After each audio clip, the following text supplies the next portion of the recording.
Let me tell you the story of Geodynamo. I'm gonna tell it with a lot of flow. And after listening, I hope you grow.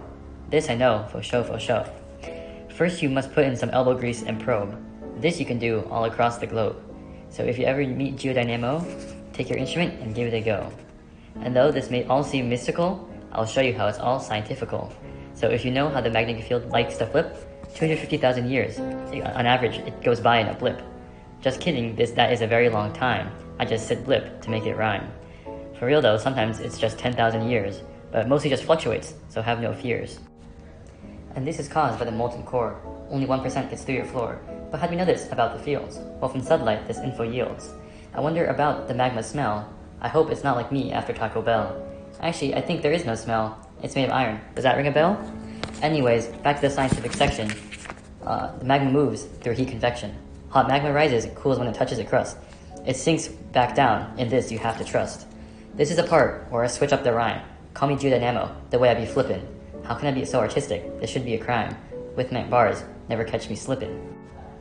Now I'll represent the fluctuation. I'll do this with a new rhyme, best thing you ever heard. Magnetic fields span across nations. I don't know if that's a new rhyme, but just take my word. Our field protects us from radiation, just like Illumina's Mylar in a spacesuit. This is redundant. I'll stop ending my words in Asian. If you're lacking in vitamins, go eat some fruit. Sometimes there are patches of field reversal, caused by upwelling of molten core.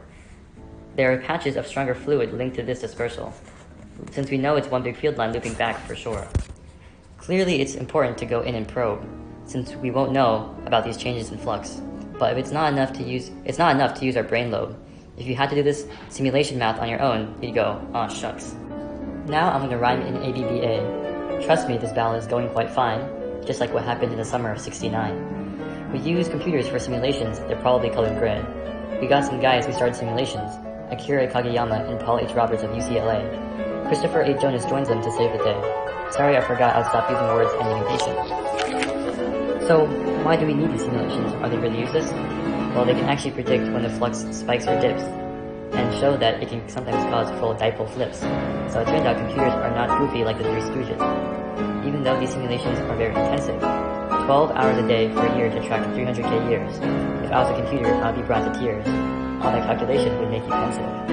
But now I must complete my magnum opus. These lines must be perfect, it requires focus. After hearing of all these computers, you must be amazed. But you must remember to stay unfazed. We don't know if these models are really good. Hopefully they are, knock on wood. We miss small turbulence because of low resolution. This technology could have better execution. It's not just Geodynamo that we should probe. We can create his lab babies, though they aren't big like a globe. Even though it gives evidence not very strong, it shows us that our theories are not very wrong. I hope you enjoy my story of Geodynamo. I know I haven't had the perfect flow, but at least I know I made your mind grow. I know this, for show.